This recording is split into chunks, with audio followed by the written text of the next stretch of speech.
Vieš, čo máme? Zásuvku. A je tuto. Nice. To ako moje meno. Áno. A to, ako sa volám, sa nikdy nedozviete. No, aj vy si hlámete hlavu nad revíziou domu, bytu? Čohokoľvek. Čohokoľvek? Počkaj, naštartujeme. Tak? Tak si pozrite toto video a odídete určite múdrejšie, ako ste prišli. Dobrá reklama. Teraz stiskni toto. Tereska. Teraz nie, povedal si moje meno. Ja sa tak nevolám. To Max vystrihne. Vyhodila som ističe. To robím doma bežne. Táto potvora nie je len istič. Táto potvora je aj prúdový chránič. A zistíš to jednoducho. Je tu napísané, že 30 mA, že 30 mA a má toto tlačidlo. No počkať. Istič nepotrebuje tlačidlo, lebo ho vyhodíš tou rúrou. Alebo žehličkou. Toto má tlačidlo na vyhadzovanie. Že ho nevyhodíš, dokým to nestlačíš. A vieš ho vyhodiť aj inak, tou chybou. A dokonca on je vyhodený vtedy, toho dokážeš rukou vyhodiť. Keď ťa zatrasí elektrina. Rukou vyhodiť? A to tiež. Alebo tak. Toto prúdový chránič je na to, aby ťa nezabilo úplne. Ale iba trošku? Takto. Je tu napísané, znovu ho vyhodím, 30 mA. 30 mA už je prúd, ktorý cítiš, ale nemal by byť životu nebezpečný pre zdravého jedinca.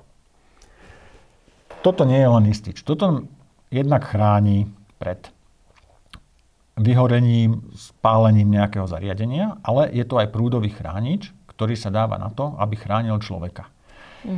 Idú do ňoho obidva drôty. Istič sa dáva len na jeden drôt. On má len jednu skrutku hore, jednu skrutku dole. Toto má dve skrutky, aj fáza, aj nulovací ide cez neho.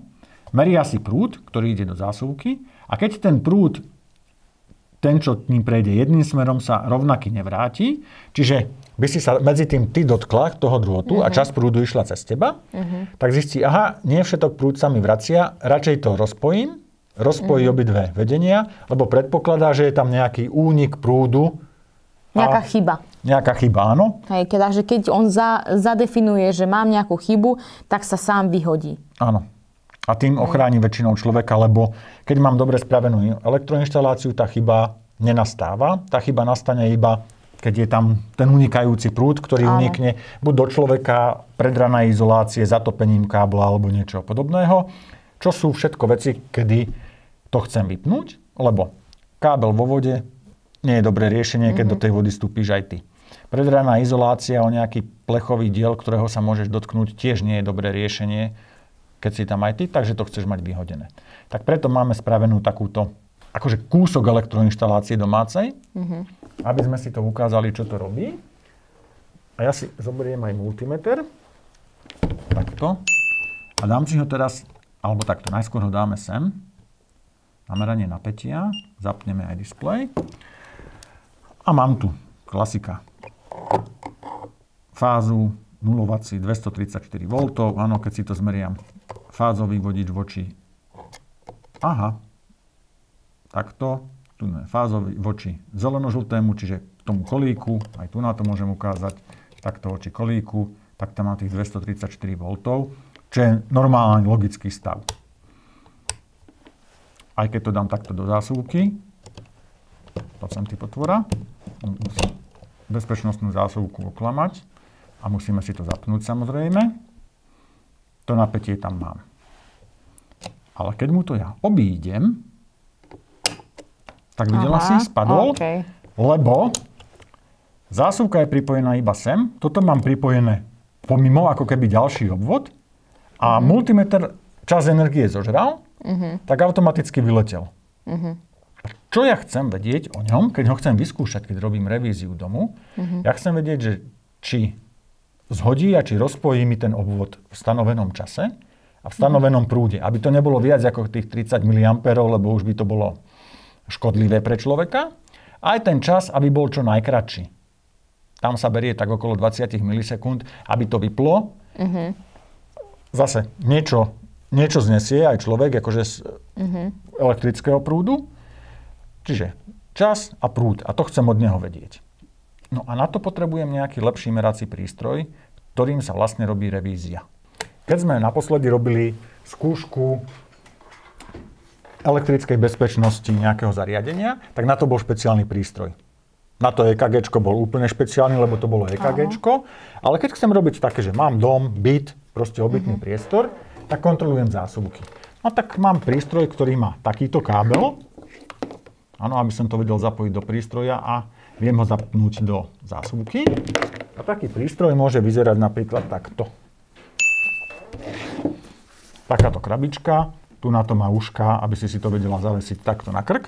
OK. Lebo ideš po zásuvkách a chceš mať voľné ruky. No, Preto jasné. ten prístroj vyzerá inak a je na to, jak je veľký, je pomerne ľahký. OK. A nevie robiť nič, len revízie. Nevie robiť nič, iba revízie, hej? Áno. Tak, a teraz ho máme zapnuté. Zapnutý. Zapnuté, už rozprávam, jak keby som prišiel nejakých neslovenských hovoriacich. Tu má dvierka. Presuniem dvierka. Zapojím drôtiky tak, ako mám. Takto.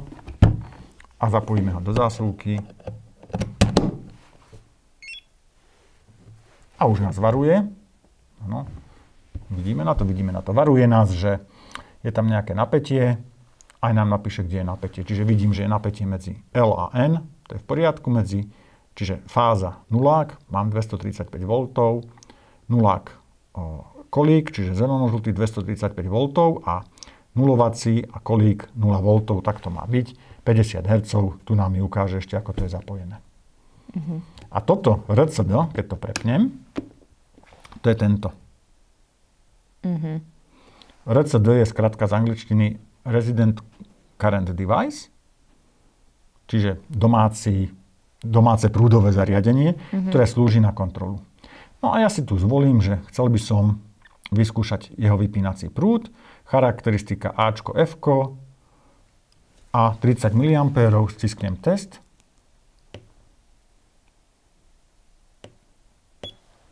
Tak, on mi tu zobrazí pekne, že testuje a postupne prúd stúpa. Šup, vyhodilo mi ho a napísal, že trvalo to 17 milisekúnd, 28,5 mA. Má napísané, že pri 30 mA alebo do 30 mA má zopnúť, zopol pri 28,5 v poriadku. Takže ho môžem znovu nahodiť. A teraz si zvolím, že nechcem, to by bolo veľa testov, chcem otestovať čas. Čiže aj ako rýchlo vypne. Znovu tu mám, že tu mám napätia, čiže prístroj ma informuje o tom, čo mám. Stisknem.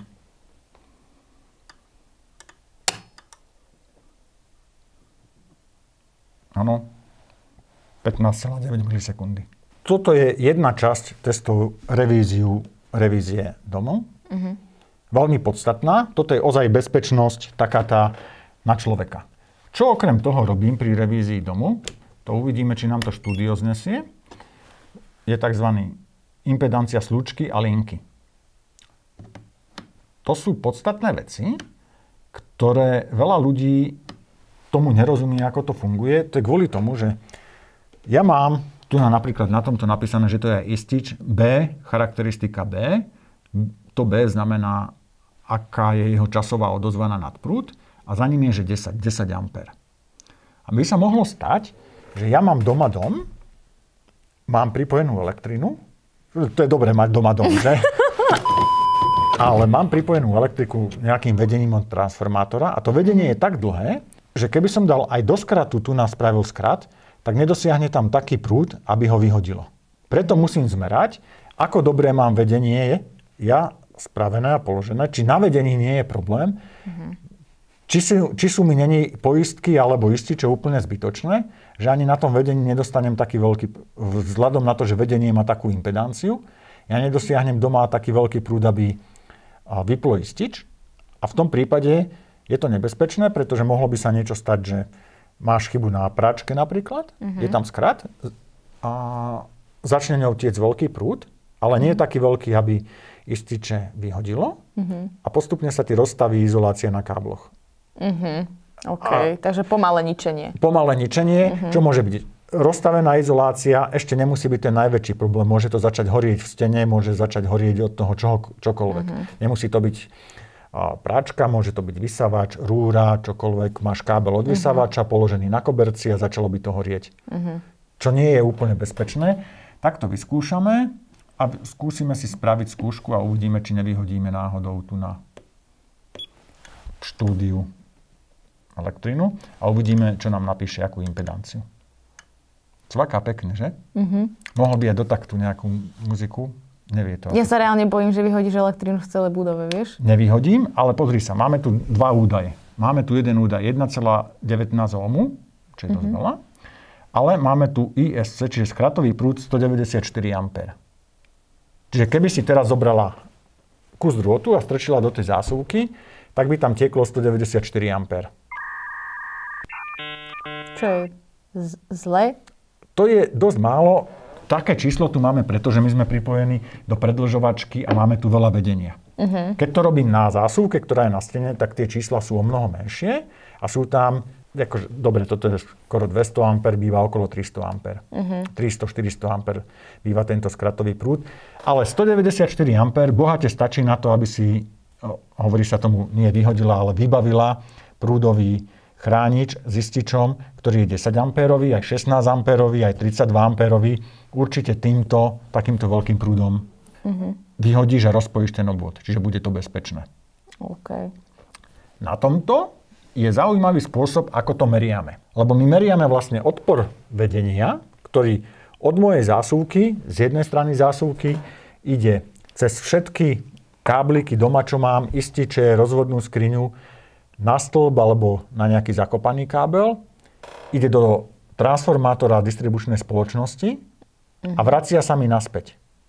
A je tam stále prúd. A ja musím zmerať vtedy, keď to vedenie je pod prúdom, lebo tiež by si nebola rada, keby niekto prišiel a povedal, no tak vo vedľajšom byte robíme revíziu, tak teraz vypneme celú štvrť, ktorá je na ten transformátor, lebo ja si potrebujem zmerať impedanciu slučky.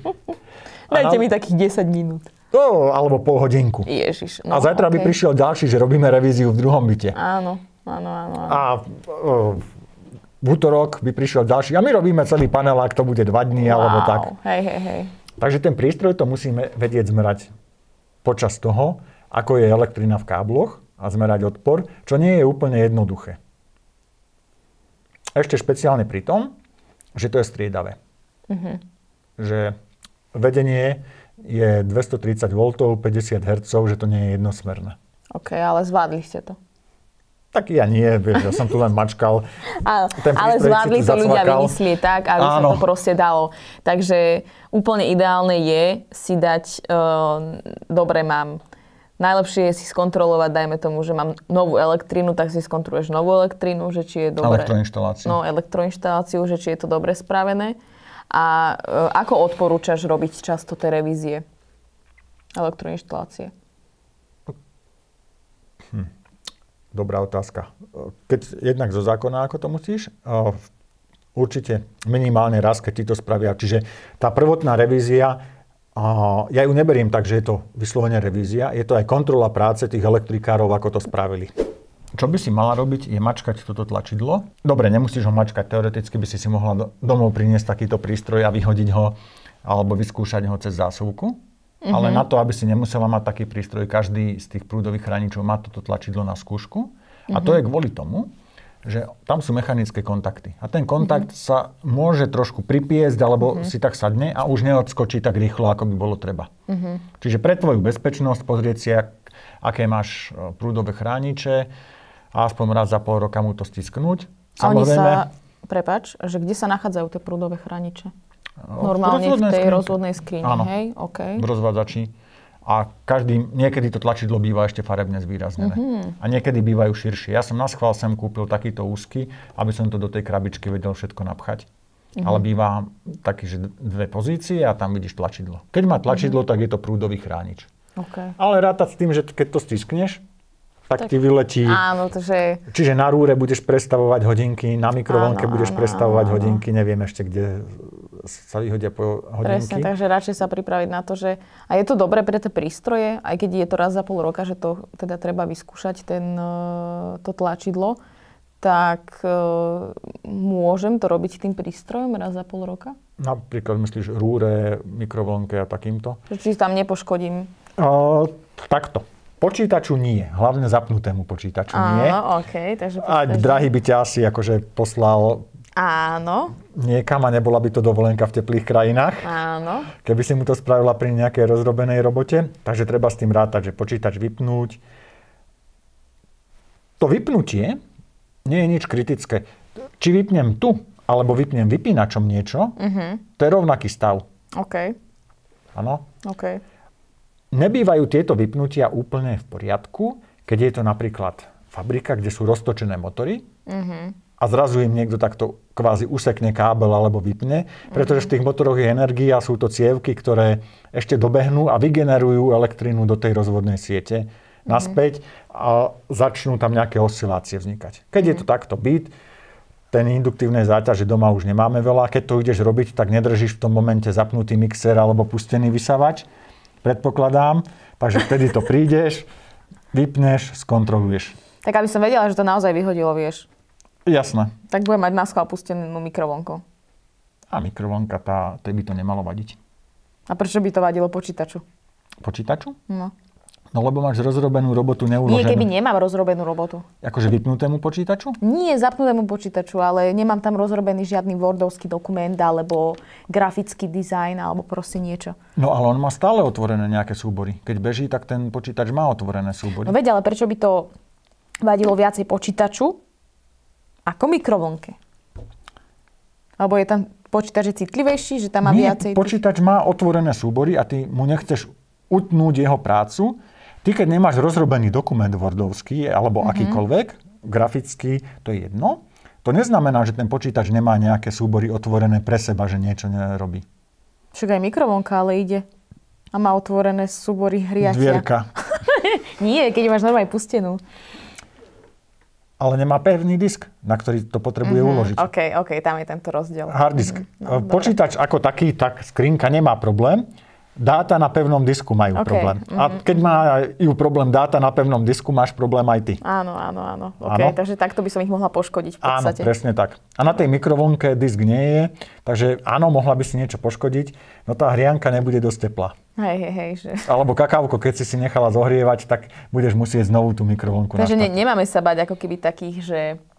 vidíš, to je dobrý nápad sa opýtať, že prúdový chránič v podstate nás chráni aj pred bleskom, takým prepetím. Nie, to nie je prepeťová ochrana. To je zase niečo iné, hej? To je zase niečo iné. On nevie pred tým chrániť, pretože on má ozaj, to sú kontakty, ktoré sú prepojené a on meria rozdielový prúd medzi nimi, ako keby bol okolo dvoch drôtov namotaný tretí transformátor, ktorý, keď sme merali prúd, tak si videla, že keď som dal do takéhoto merača 2 drôty, tak mi ukázal 0. Áno. A keď jeden išiel pomimo, tak ukázal nejaký rozdiel. Áno. Ale keď tam mám 2 drôty a tými 2 drôtmi by nešiel rovnaký prúd tam a naspäť, tiež by ukázal rozdiel. A takým rovnakým princípom funguje aj toto, že idú tie 2 drôty cez jeden merací obvod a keď sa neodčítajú rovnako, keď tam je nejaký rozdiel medzi nimi, tak on vtedy vyhodí. Okay. Ale nevie, z princípu nemôže vedieť ochrániť ťa pred bleskom, prepetím a podobne, lebo jeho nezaujíma, aké napätie je na tých vodičoch. On priamo na tie vodiče ani nie je ako keby pripojený. On ich len potom mechanicky takto rozpojí. OK. Dobre, super. Takže pre istotu si to doma skontrolujte. Stlačte tlačítko, nemajte zapnutý počítač, ale mikrovlnku môžete mať. Neodporúčam to. Proste to majte všetko normálne vypnuté bez funkčnosti. Ale vyskúšajte si tlačítko. Dobre. Čo budeš mikrovlnku vyťahovať zo zásuvky vtedy? Nie, že ju nebudem mať zapnutú. Nebudem si hriať vtedy polievku. Čo chladnička? No, to je dobrá otázka. Chladnička ide stále. Áno. Chladničku nevypojím. No. Takže to zvládne. Chladnička to zvládne, lebo tam nemá pevný disk. Nemá tam nejaké údaje, ktoré by bolo treba. Sporák, rúra, mikrovlnka, kanvica, indukčná doska, televízor, Wi-Fi, router. Takže všetko je v pohode. A ešte záleží, ako máš spravené. Niekedy máš prúdový chránič jeden na celý byt A niekedy to máš rozdelené po obvodoch. Že mám kúpeľňa zvlášť, kuchyňa zvlášť. A napríklad chladničky sa zvykli nedávať cez prúdový chránič, pretože keby prišlo k niečomu, tak chladnička je veľká kovová vec, kde nejaké unikajúce prúdy by mohli byť. A aby sa nestalo to, že počas dovolenky ti vyletí kvôli nejakej inej veci, že ani by nebola chyba, lebo prúdový chránič by mohol pri nejakých krátkych impulzných prúdoch na sieti vybaviť aj v tom prípade, keď by nebola chyba, aby sa ti to nestalo s chladničkou. Tá chladnička bývala zvlášť, že tá bola iba na istič, nie na prúdový chránič. Aha, okej. Aby sa ti nestalo, že ty odídeš spokojná na dovolenku, vrátiš sa a za tie 2 týždne v chladničke mäso sa pôjde poprechádzať, syry sa pôjdu poprechádzať. Áno, je tam party. Áno. Hard party. Dobre, super. Ďakujeme za pozornosť. Vidíme sa na budúce. Majte sa pekne.